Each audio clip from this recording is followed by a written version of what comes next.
लीजिए माँ जी, आपकी अमानत, आपका पोता। आंखों में आंसू लिए बहू मधु अपना बच्चा अपनी सास के हाथ में दे देती है।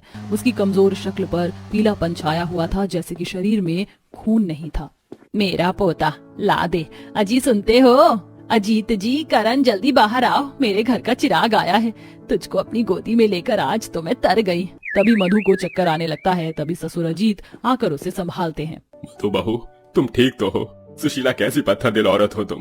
पोते के आगे तुम्हें अपनी बहू की बिगड़ती हालत दिखाई नहीं दे रही है क्या? बहू को अंदर आने को कहो। जी कौन सा घर? बोल दो इसे, अपनी माँ के घर जाए, अपने मायके। तभी हाथों में तलाक का पेपर लाकर करण मधु के मुंह पर मारते हुए बोलता है, मैंने पेपर पर साइन कर दिया है, अब तुम आजाद हो। सुन लिया ना? अब निकल जा मेरे बेटे की जिंदगी से, जा अपने घर जा। माँ, इसका बच्चा इसको लौटा दो। मैं ये आफत अपने सिर पर नहीं पालने वाला।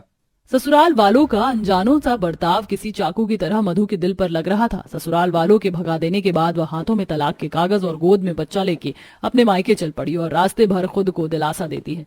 पत्थर से ठेस खाया इंसान तो एक पल को संभल भी जाता है, लेकिन जब अपने ही परिवार वाले चोट पहुंचाएं तो जीता जागता इंसान टूट जाता है। और मधु इस वक्त ऐसा ही महसूस कर रही थी। कोई बात नहीं, ससुराल वालों ने निकाल दिया तो क्या, मेरा अपना घर, अपना मायका तो है। थोड़ी देर में मधु अपने मायके पहुंच गई। सुबह का समय था, सब कोई बैठकर नाश्ता कर रहा था। रोहन, प्रीति, चलो जल्दी जल्दी मिल्क फिनिश करो। बस मम्मी, मेरा टमी फुल हो गया, अब और नहीं खाना है। अच्छा चलो ठीक है, फटाफट से जाओ, स्कूल की बस आ गई होगी। माँ, मेरा भी हो गया, मैं भी कॉलेज जा रही हूँ। सबकी नजर दरवाजे पर खड़ी मायके आई मधु पर पड़ते ही सबका मुंह बन गया। सबसे ज्यादा तो मधु की भाभी प्राची का। किसी तरह नाम की खुशी जताते हुए पद्मा आगे आकर बेटी का हाल चाल पूछती है। अरे मधु बेटी, तो ऐसे अचानक कोई खबर भी नहीं दी आने की? दामाद जी भी आए होंगे ना, वो कहाँ हैं?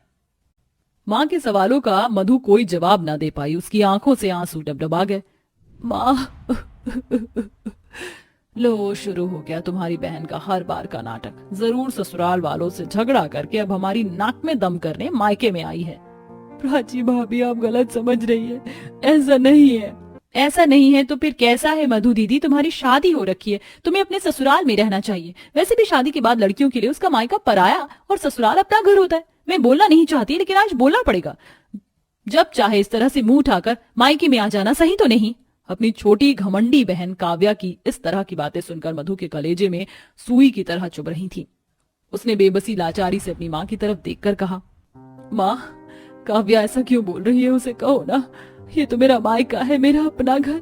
यहाँ नहीं आऊंगी तो कहाँ जाऊंगी? ऐसा नहीं होता मधु, शादीशुदा लड़कियों के लिए ससुराल उसका अपना घर होता है। और भला कौन से मियाँ बीवी में लड़ाई झगड़ा नहीं होता? बच्चा तो पति पत्नी के दरार को भर देता है। तू जा। ये जाएगी किस मुंह से? जीजा जी ने इसको तलाक दे दिया है, रिश्ता तोड़कर आई है तुम्हारी बेटी उनसे। तलाक के कागज देखते ही पद्मा गुस्से से उसे झंझोड़ कर पूछती है, दामाद जी ने तुझको तलाक दे दिया, लेकिन क्यों? बताओ मधु दीदी, जवाब दो। जरूर तुम्हारी बहन बड़ किरदार होगी, इसलिए छोड़ दिया। सब कोई प्राची की बातों का यकीन करके मधु को कोसने लगे। मधु के अंदर भरा दुख, सताव, ताना सब निकल गया। बस बस बहुत हो गया।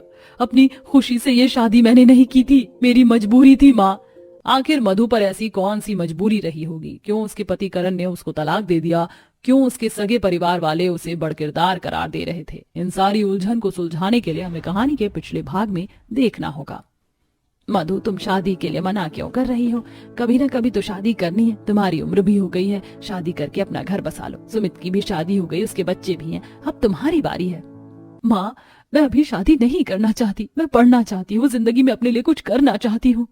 देख मधु, तेरे पिताजी दुनिया से पहले ही जा चुके हैं। मेरे पास इतने पैसे नहीं हैं कि मैं पहले तेरी पढ़ाई में खर्चा करूं और फिर तेरी शादी का खर्चा उठाऊं। मायके में लड़की पराया धन होती है, ससुराल ही उसका अपना घर होता है। हर लड़की की तरह मधु ने भी पढ़ लिख कर कुछ बनने की ख्वाहिश का गला घोंटकर अपनी माँ के फैसले के आगे सर झुका लिया और चुपचाप शादी के लिए हाँ कर दी। धूमधाम के साथ बारात आ गई। बहन, फेरों का समय हो रहा है, दुल्हन को बुला कर लाओ। जी पंडित जी। सासू माँ, मैं लेके आता हूँ मधु को। वो एक्चुअली मुझे उससे कुछ जरूरी बात भी करनी है। ठीक है दामाद जी। ये कैसी शर्त है? आप शादी जैसे पवित्र बंधन को कॉन्ट्रैक्ट से कैसे जोड़ सकते हैं करण जी? देखो मधु, मैं शुरू से लंदन में रहा हूँ यार। मुझे नहीं पता था मेरे इंडिया आते डैड मेरी शादी करवा देंगे, इसलिए मैंने ये कॉन्ट्रैक्ट बेस हमारी बेहतरी के लिए बनवाया है। अगले 1 साल तक हम पति पत्नी की तरह रहेंगे। इस बीच अगर मुझे लगा कि मैं तुम्हारे साथ पूरी तरह लाइफ बिता सकता हूँ तो साथ रहेंगे, वरना अलग हो जाएंगे। मधु के पास कॉन्ट्रैक्ट पर साइन करने के सिवा कोई चारा नहीं बचता, क्योंकि बारात आंगन में खड़ी थी। वह शादी करके खुशहाल जिंदगी के सपने लेकर ससुराल आ गई, जहां वही सब सुलूक उसके साथ दोबारा से उसकी सास ने दोहराया। 1 महीने बाद, माँ जी बर्तन धोने का साबुन खत्म हो गया है, मंगा दीजिए। अरे अभी 2-4 दिन पहले ही तो तुझे बर्तन धोने की टिकिया दी थी, इतनी जल्दी खत्म कर दी? माँ जी आपने 15 दिन पहले बर्तन धोने का साबुन दिया, वो भी 5 रुपए वाला, कितना दिन ही चलता। हाँ हाँ, रज रज कर चीज खर्च कर बहुरानी, ससुराल है ना, कौन सा अपना घर है, वरना सहूलियत से चलती। ये सुनकर मधु आंखों में आंसू लिए किचन में आ गई। न मायका न ससुराल, मेरा घर कौन सा है भगवान, दोनों ही घर में सताया जाता है कि मैं पराई हूँ। मधु की सास इतनी कंजूस थी कि उसे सबके खाने के बाद लास्ट में बची 1 रोटी दी थी। कुछ दिन में मधु को महीने चढ़ गए, लेकिन ससुराल में उसके लिए परायापन नहीं गया। 1 साल का कॉन्ट्रैक्ट पूरा होते ही मधु पति के हाथों छोड़ दी गई और मायके आ गई, लेकिन वहां भी वही सब हुआ। न मायका न ससुराल, फिर मेरा घर कौन सा, माँ बताओ। मेरी बच्ची, मुझे नहीं पता था कि तेरे ससुराल में तुझ पर ऐसी बुरी गुजरी थी। तेरा मायका है, यहीं रहेगी अब तू। मैं भी देखती हूँ ये कैसे रहती है मायके में, इसका जीना दुश्वार ना कर दिया तो प्राची नहीं मैं। मधु अपना सामान लेकर कमरे में आती है तो झगड़ालू लहजे में भाभी भी बोलती है, अरे अरे अपना बोरिया बिस्तर लेकर मेरे बच्चों के कमरे में कहाँ आ रही हो ननद जी? भाभी ये तो हमेशा से मेरा कमरा था। कौन सा कमरा? ना ये कमरा तुम्हारा है और ना ये घर। तुम अब मायके में मेहमान हो, गेस्ट रूम में जाओ। मधु मायूस होकर गेस्ट रूम में आती है, जहां जाले लगे हुए थे और कबाड़ा भरा हुआ था। उसे उसी में रहना पड़ा, मगर 2-4 दिन बीतते ही मधु को रखना उसके मायके वालों के लिए भारी पड़ने लगा।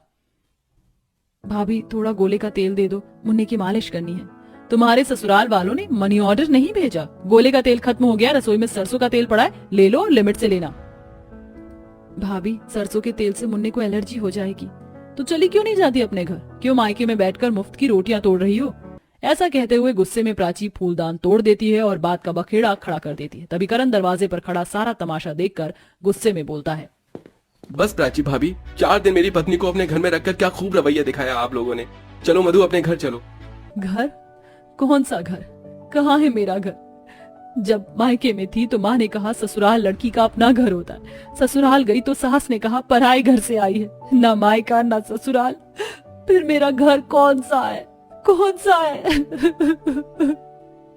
मधु के आंसू उसके जुल्म का सबूत थे, जो उस पर उसके मायके और ससुराल दोनों जगह में हुआ। तभी पद्मा ने कहा, बेटी मुझे माफ कर दे, माँ तो बेटी का दुख बांटती है, लेकिन मैंने तेरे साथ सबकी तरह गैरों के जैसे सुलूक किया। मुझे भी माफ कर दो मधु, तुम्हारे जाने के बाद मुझे एहसास हुआ कि मैं कितनी बड़ी गलती करने जा रहा था। अपने घर चलो, अपने पति के घर, जो तुम्हारा अपना है। मधु के सूरत पर संतुष्टि थी। वह अपने ससुराल आ गई, जो कि सही मायने में अब उसका असली घर बन चुका था।